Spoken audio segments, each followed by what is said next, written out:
Bismillahirrahmanirrahim. Assalamualaikum warahmatullahi wabarakatuh. Alhamdulillah, puji syukur kami panjatkan kehadirat Allah Subhanahu wa taala karena kita masih diberikan kesempatan untuk kembali belajar bersama-sama.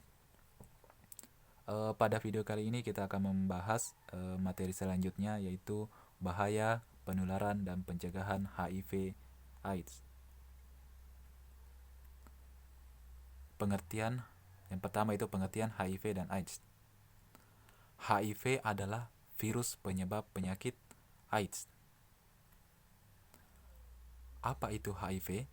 HIV adalah singkatan dari Human Immunodeficiency Virus, virus yang menurunkan kekebalan tubuh manusia. AIDS adalah singkatan dari Acquired Immunodeficiency Syndrome, sekumpulan gejala penyakit yang timbul karena turunnya kekebalan tubuh AIDS disebabkan oleh infeksi HIV. Saat pertama kali terinfeksi HIV, penderitanya tidak menunjukkan gejala. Barulah saat virus berkembang tidak terkendali, berbagai infeksi datang bersamaan akibat daya tahan tubuh yang sangat lemah, dan infeksi HIV sudah berkembang menjadi AIDS. Jadi AIDS adalah sekumpulan gejala berbagai infeksi. Penjelasan mengenai HIV. HIV adalah virus atau jasarinik yang sangat kecil yang menyerang sistem kekebalan tubuh manusia. Bentuk HIV seperti binatang bulu babi atau bintang laut yang berbulu tegak dan tajam. Tubuh manusia mempunyai sel-sel darah putih yang berfungsi untuk melawan dan membunuh bibit-bibit atau kuman-kuman penyakit yang masuk ke dalam tubuh manusia. Dengan demikian, sel-sel darah putih melindungi seseorang dari Dengan demikian, sel-sel darah putih melindungi seseorang dari jatuh sakit. Ini yang disebut kekebalan tubuh manusia, yang merupakan daya tahan tubuh seseorang. Seseorang yang terinfeksi oleh HIV, maka virus ini akan menyerang sel darah putih. Selanjutnya akan merusak dinding sel darah putih untuk masuk ke dalam sel dan merusak bagian yang memegang peranan pada kekebalan tubuh. Lanjut, sel darah putih yang telah rusak tersebut menjadi lemah dan tidak lagi mampu melawan kuman-kuman penyakit. Lambat laun sel darah putih yang sehat akan sangat berkurang. Akibatnya kekebalan tubuh orang tersebut menjadi menurun dan akhirnya sangat mudah terserang penyakit. Orang yang telah terinfeksi HIV dalam beberapa tahun pertama belum menunjukkan gejala apapun, sehingga secara fisik kelihatan tidak berbeda dengan orang lain yang sehat. Namun dia mempunyai potensi sebagai sumber penular, artinya dapat menularkan virus kepada orang lain, sebab setelah periode 7 hingga 10 tahun atau kekebalan tubuhnya sudah sangat melemah karena berbagai infeksi lain. Nah, seseorang pengidap HIV mulai menunjukkan gejala-gejala dan tanda-tanda bermacam-macam penyakit yang muncul karena rendahnya daya tahan tubuh. Pada keadaan ini, orang tersebut disebut sebagai penderita AIDS.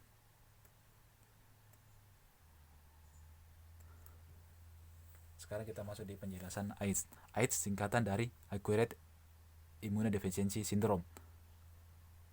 Sindrom yang bahasa Indonesia adalah sindroma, merupakan kumpulan gejala dan tanda penyakit defisiensi.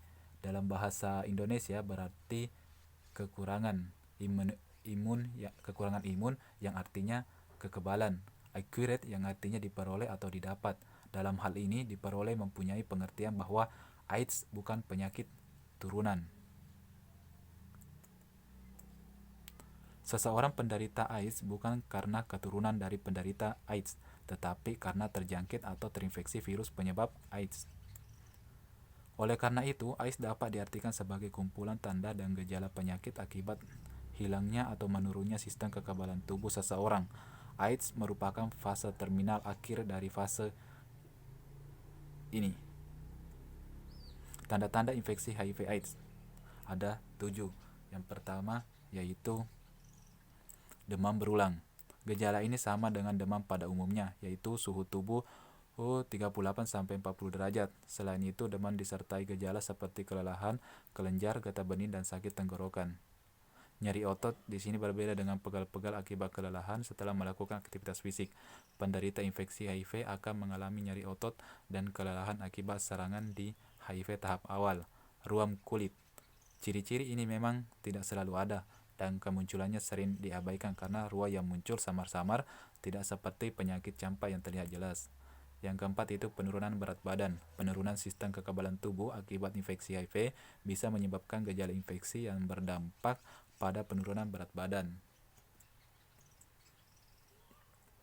Yang kelima yaitu keringat malam. Bagi penderita HIV, tanda keringat malam akan terjadi walaupun saat tidak melakukan aktivitas fisik apapun. 6. Sakit tenggorokan. Rasa sakit tenggorokan yang muncul sama seperti ketika terkena radang tenggorokan pada umumnya, yaitu sulit berkonsentrasi. Kebingungan atau sulit berkonsentrasi. Penderita HIV kerap mengalami gangguan kognitif berupa kebingungan dan kesulitan berkonsentrasi. Penderita juga mengalami gangguan memori dan perilaku mudah marah atau mudah tersinggung. Cara penularan HIV yaitu melalui hubungan seks. Hubungan seks yang tidak aman yaitu berganti-ganti pasangan tanpa kondom atau hubungan seksual sama pria merupakan faktor risiko penularan HIV. Yang kedua itu penggunaan jarum suntik. Penggunaan jarum suntik HIV dapat ditularkan melalui penggunaan jarum suntik yang telah terkontaminasi dengan HIV, misalnya pada pengguna narkoba suntik. Selain HIV, pemakaian jarum suntik secara bergantian memiliki risiko penularan virus lain seperti hepatitis. Yang ketiga itu transfusi darah. Penularan HIV juga bisa disebabkan melalui transfusi darah, tetapi kejadian ini telah jarang terjadi karena telah diterapkan screening donor darah yang ketat. Yang keempat itu ibu hamil ke janin. Seorang ibu yang sedang hamil terinfeksi virus HIV dapat menularkan ke bayi melalui kehamilan persalinan maupun ASI. Namun angka kasus ini sudah menurun karena ibu hamil dengan HIV dianjurkan mengonsumsi obat antiretroviral yang terbukti efektif dapat mencegah penularan HIV ke bayi. Bagaimana cara menanggulangi HIV/AIDS? Yaitu dengan A, B, C, D, dan E. Apa itu A? Yaitu absence, menahan untuk melakukan hubungan tidak aman. Be faithful, selalu dengan pasangan yang setia.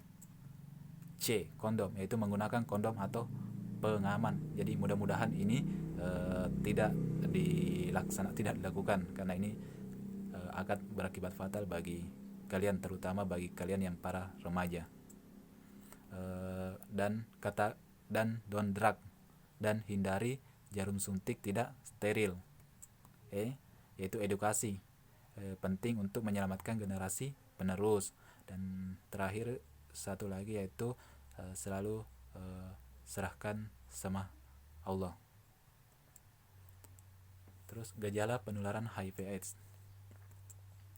Gejala penularan HIV/AIDS terjadi beberapa hari atau beberapa minggu setelah terinfeksi. Seseorang mungkin akan menjadi sakit dengan gejala-gejala seperti flu, yaitu demam, rasa lemah dan lesu, sendi-sendi terasa nyeri, batuk dan nyeri tenggorokan. Gejala-gejala ini hanya berlangsung beberapa hari atau beberapa minggu saja, lalu hilang dengan sendirinya. Gejala selanjutnya adalah memasuki tahap di mana sudah mulai timbul gejala-gejala yang mirip yang dengan gejala-gejala penyakit lain, yaitu demam berkepanjangan, penurunan berat badan lebih dari 10% dalam 3 hari, kelemahan tubuh yang mengganggu atau menurunkan aktivitas fisik sehari-hari, pembengkakan kelenjar di leher, diare atau mencret terus-menerus tanpa sebab yang jelas, bentuk dan sesak nafas lebih dari 1 bulan secara terus-menerus, kulit gatal dan bercacak merah kebiruan. Gejala-gejala di atas memang tidak khas karena dapat juga terjadi pada penyakit-penyakit lain. Namun gejala-gejala ini menunjukkan sudah adanya kerusakan pada sistem kekebalan tubuh. Selanjutnya itu gejala penurunan kekebalan tubuh ditandai dengan mudahnya diserang penyakit lain dan disebut infeksi opportunistik. Maksudnya adalah penyakit yang disebabkan oleh virus lain, bakteri, jamur, parasit yang bisa juga hidup dalam tubuh kita. Yang bila sistem kekebalan tubuh kita baik, kuman ini dapat dikendalikan oleh tubuh. Pada tahap ini pengidap HIV telah berkembang menjadi penderita AIDS. Gejala AIDS yang timbul adalah radang paru-paru, radang saluran pencernaan, radang karena jamur di mulut dan kerongkongan, kanker kulit, TBC, gangguan susunan saraf. Pada umumnya penderita AIDS akan meninggal dunia sekitar 2 tahun setelah gejala AIDS ini muncul. Bagaimana fase HIV menjadi AIDS? Fase pertama yaitu umur infeksi sudah terjangkit, namun belum terdeteksi dalam darah dan belum terlihat gejala fisik. Di sini masih kondisi fisiknya masih bagus dan masih kelihatan keren, maco dan sebagainya, namun sudah dapat menularkan HIV. Fase 2 yaitu umur infeksi sudah terjangkit lama dan sudah terdeteksi dalam darah, namun belum terlihat gejala fisik, masih tidak lemas dan tidak diare dan lain-lain, namun sudah bisa menularkan HIV. Fase ketiga, Fase 3 umur infeksi sudah terjangkit lama, sudah terdeteksi dalam darah, sudah terlihat gejala fisik, namun belum masuk fase AIDS. Namun pada fase ini belum dikatakan fase AIDS. Yang keempat yaitu fase AIDS. Umur infeksi tergantung daya imun, daya tahan tubuh dan daya tahan tubuh lemah. Nah, infeksi oportunistik, infeksi yang melekat pada pasien HIV seperti TBC, herpes zoster dan lain-lain. Dan penyakit sudah mulai mudah masuk ke dalam tubuh kita akibat lemahnya daya tahan tubuh. Selanjutnya itu hal-hal yang tidak menularkan HIV, yaitu tinggal satu rumah dengan orang yang terinfeksi HIV, berenang, berjabat tangan, makan bersama, berciuman, berpelukan, gigitan nyamuk atau serangga. Namun bagi penderita HIV AIDS kita tidak perlu menjauhinya, kita harus berikan semangat kepada orang tersebut karena maksudnya begini, kamu tidak perlu menjauhi mereka, berikan dukungan kepada penyandang HIV atau ODA atau orang dalam HIV AIDS sehingga mereka dapat minum obat dengan teratur dan hidup normal layaknya orang tanpa HIV.